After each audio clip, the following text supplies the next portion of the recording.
কিছু অনুভূতি শুধু সময়ের সঙ্গে সঙ্গে ভারী হয়ে ওঠে।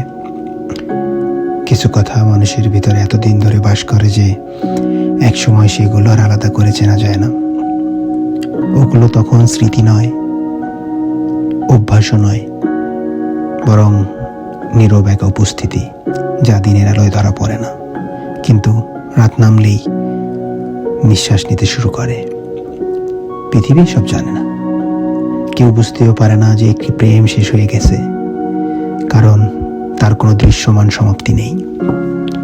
কোনো বিদায় বলা হয়নি, কোনো প্রতিশ্রুতি ভাঙার শব্দ শোনা যায়নি। শুধু একজন মানুষ ধীরে ধীরে শিখে নিয়েছে কিভাবে নিজের ভিতরে একটি অসমাপ্ত সম্পর্ক নিয়ে বেঁচে থাকতে হয়। বলছি তাদের কথা, যারা ভালোবাসি বলার আগে আরেকটু সময় চেয়েছিল, সময় যা সব সময় সামনে এগিয়ে যায়, কখনো ফিরে তাকায়নি। তাই অনেক ভালোবাসা শুরুই হয় না, তবু শেষ হয়ে যায়।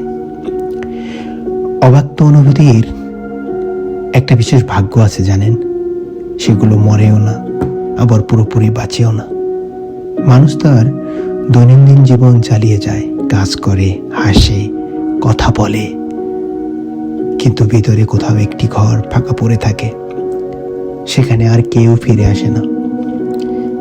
সেই শূন্যতারও একটি শব্দ আছে, কিন্তু সেটা কানে শোনা যায় না। শুধু মাঝে মধ্যে মনে হয় কেউ যেন ছিল খুব কাছেই, অথচ কোনোদিন পুরোপুরি পাওয়া হয়নি। এভাবে জীবন এগিয়ে যায়।